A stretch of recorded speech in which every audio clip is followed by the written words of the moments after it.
Hello and welcome to another episode of All in a Day of Sports. I'm your host Salman. Once again, a reminder, we are on wherever you listen to your podcasts, Spotify, Apple Podcasts, YouTube, and Amazon Music. Those links will be in the description. And today we have a great episode. We will be recapping everything that happened in the past sports week, including all those important World Cup games, what to watch, including all those important World Cup games, and a preview of the knockout stage for the World Cup. So, I think you'll find that this is a very heavy World Cup episode. So, let's get started. So what happened in this crazy world of sports? Well, kicking it off with, if you can't tell, the theme of the episode, the World Cup. On Monday, Norway beat Senegal 3-2. That was one of the games I told you guys to watch, and it did not disappoint. This put Norway in second place, along with France, to set up a matchup later in the week for first place in the group. Also on Monday, Messi broke the all-time World Cup goal record with a brace, or 2 goals, against Austria. The Argentina ended up winning 2-0, so up to that point, he had all of Argentina's goals and 18 total FIFA World Cup goals across his career. South Africa on Wednesday knocked out South Korea with a 1-0 win. That made them automatically qualify in the second place spot, and it was really a shocker after a horrendous first result, losing 2-0 to Mexico in the first game of the World Cup. That win kind of came out of nowhere, and it put them against our next team, who we're going to talk about, Canada, this past Sunday for the first knockout game. And so Canada advanced, obviously, and so did Bosnia. They were different tunes, however. Canada had already advanced, but Bosnia wasn't necessarily on track. Canada ended up losing with Switzerland, but if they had tied or won, they would have been able to stay in Canada. However, they will be seeing the rest of their games in America, most likely. USA lost its last group stage game on Thursday against Turkey. They lost that game 3-2. That game did not really matter. However, you would want USA to win because they could then carry that momentum into the knockout stage, and it shows that Turkey really could have achieved much more. Ecuador ended up beating Germany in a shocker on Thursday 2-1. That sent them into qualification as Germany had already won the group, but Ecuador, that helped them qualify nonetheless. On Friday, Spain beat Uruguay 1-0, which eliminated Uruguay from the World Cup and let Spain win the group. This is 2 straight World Cups with Uruguay out of the group stage, which is very disappointing for a team we've come used to doing well in this tournament. Also, across this past week, France beat Norway on Friday. That helped France win the group. Norway did not play 9 of their starters, including Erling Haaland. So that shows that the game didn't mean much to Norway and the Norwegian manager, but it put France on top of the group. Saturday, Argentina beat Jordan in a late game 3-1. Messi started on the bench, but came in about halfway through the second half, maybe a bit earlier, and he ended up scoring on a free kick goal to extend his World Cup record.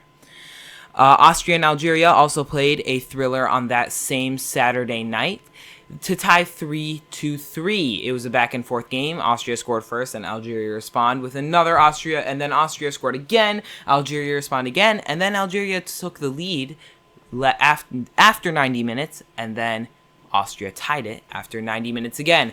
Both of them qualified, but it means that Austria will face Spain, and Algeria has a slightly more favorable matchup.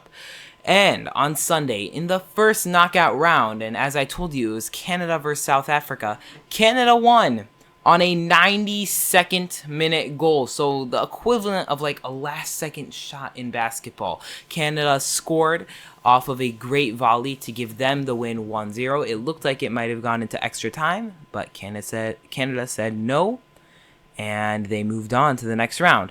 Some other soccer news, not World Cup related. Robert Lewandowski, is moving away from European soccer and heading over to the MLS and the Chicago Fire.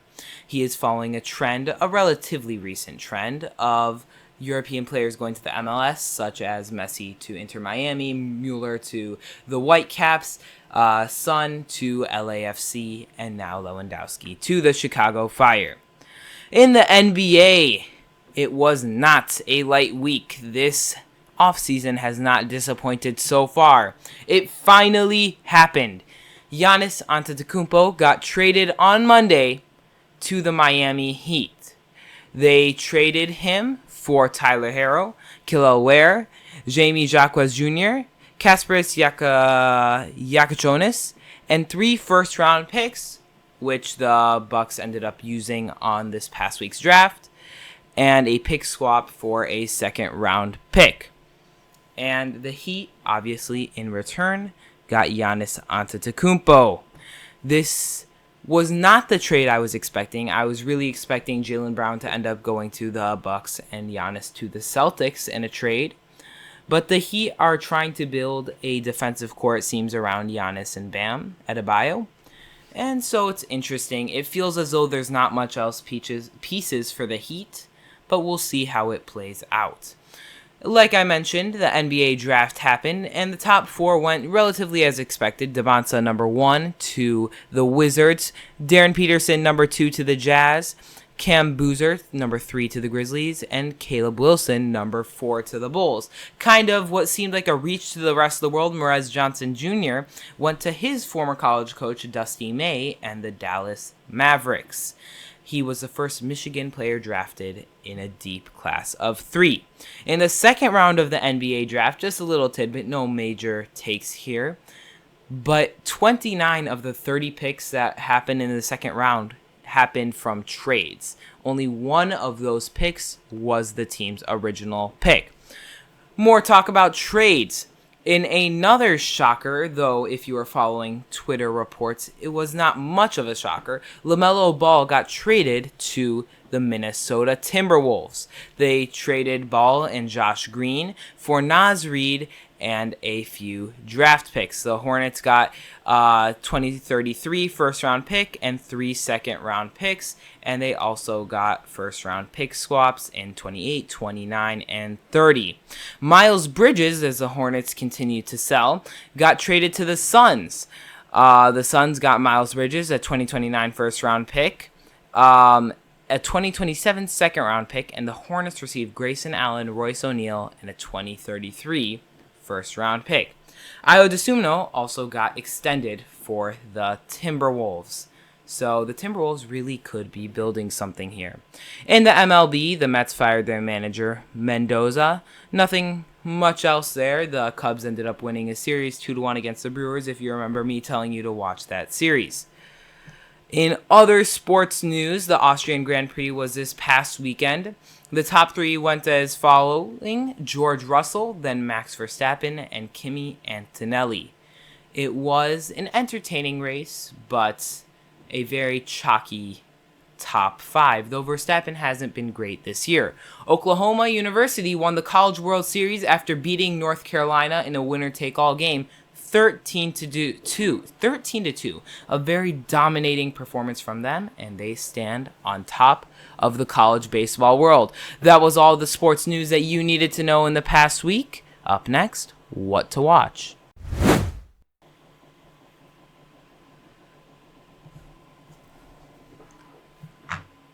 So, what should you watch in this upcoming week?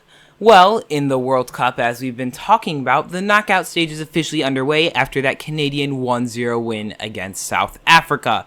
On Monday, here's what I think you should watch. 2 heavy hitters, not back-to-back, separated by 1 game in between, but Brazil faces Japan at 1 p.m. Eastern. I'm not going to give you guys any predictions in this segment because that will come in the next segment. But just what to watch: Brazil faces Japan at 1 p.m. Eastern, and Netherlands faces Morocco at 9 p.m. Eastern, both on Fox on Monday. And it's kind of insane to think that in the extended World Cup tournament that either Netherlands or Morocco will not make it to the round of 16. Those were both teams heavily favorited to make a decent run, and the fact that one of them might be out in this extended round that wasn't even there in the last World Cup is crazy to think about. Belgium plays Senegal on Wednesday at 4 p.m. Eastern, and Bosnia plays the USA at 8 p.m. Eastern. Interesting for the USA to see how they'll perform after that loss against Turkey. It wasn't necessarily their best squad, but it raises some questions. They were dominant in the other two games, so they should win, but Bosnia is a bit of a sneaky team. Portugal plays Croatia at 7 p.m. Eastern on Fox on Thursday. For Belgium versus Senegal, that is on FS1, not Fox. Portugal plays Croatia at 7 p.m. Eastern on Fox on Thursday. Cristiano Ronaldo will look to win that game, but Croatia has made it deep these past few World Cups. On Saturday, we are reaching games that we don't know who the matchups will be. Canada will face the winner of Netherlands versus Morocco at 1 p.m. Eastern, and the winner of Germany versus Paraguay and France versus Sweden will play at 5 p.m. Eastern. And on Sunday, the winner of Brazil and Japan and Ivory Coast and Norway plays at 4 p.m. Eastern, and the winner of Mexico, Ecuador, and England versus Congo plays at 8 p.m.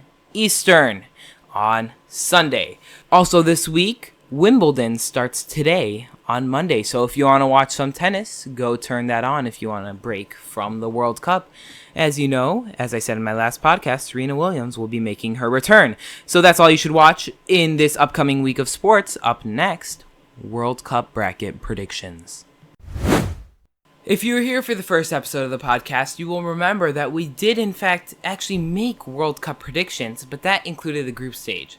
Now that we know what's happening in the knockout stage, we're just going to go straight into those predictions. Pretty straightforward here, as we know all the matchups and what they could be. So kicking it off on the top of the bracket with Germany and Paraguay, my winner is, in fact, Germany. Pretty straightforward, not much of an explanation there. Between France and Sweden, I will take France. I think they're a powerhouse, and Sweden showed a lot of weakness in their 5-1 loss to Netherlands. South Africa, Canada already happened. Canada ended up winning that, but I actually thought South Africa would win, but I did have a feeling it would be close.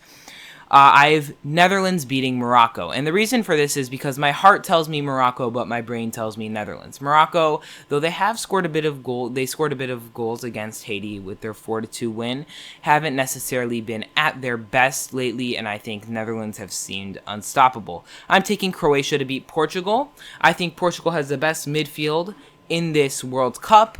However, Croatia has gone really deep in these past few World Cups, and I think they'll just surprise us and do it again.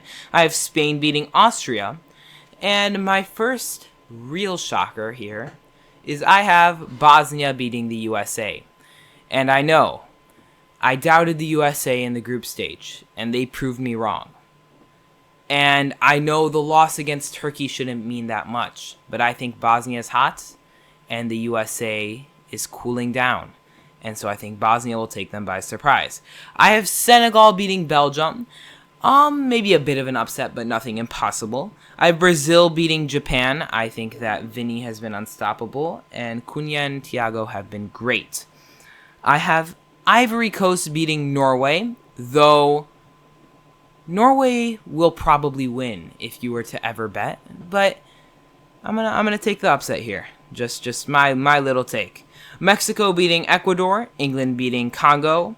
I have Argentina beating Cape Verde, though I do hope Cape Verde wins. And I have Egypt beating Australia, Algeria beating Switzerland, and Colombia beating Ghana. Next, I have France beating Germany. That's a meeting between two powerhouses. However, I do think that France is the better one. I have Netherlands beating Canada. I think that one goes without saying. Spain over Croatia. I think Croatia's legendary runs over the past few World Cup ends here. And I have Senegal over Bosnia. Brazil over Ivory Coast. I'm taking England over Mexico, though don't be surprised if Mexico ends up winning. Argentina over Egypt. And I am taking Colombia over Algeria.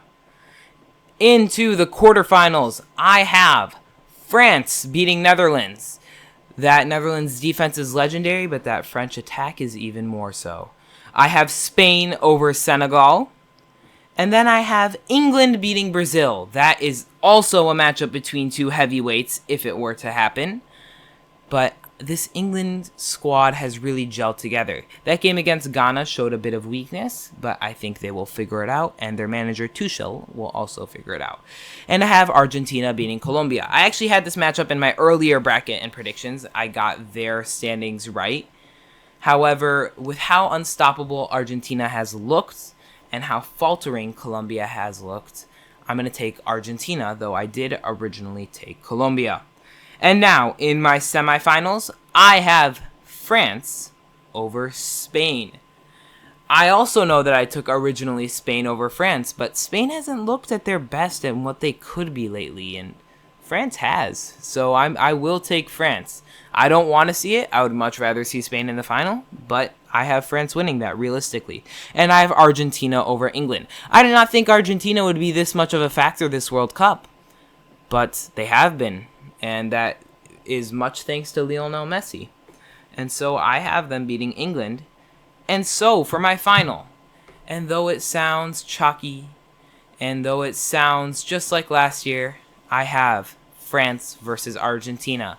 But this time, I don't think France will let Argentina fool them twice. And so my prediction with this new and updated bracket is our 2026 FIFA World Cup champions will be the French national team. Thank you for listening. Once again, we are on wherever you listen to your podcast, so make sure you drop a follow or subscribe, whatever it is on that platform. And nothing else. So go enjoy this sports week, live to see another day, and I will see you next week.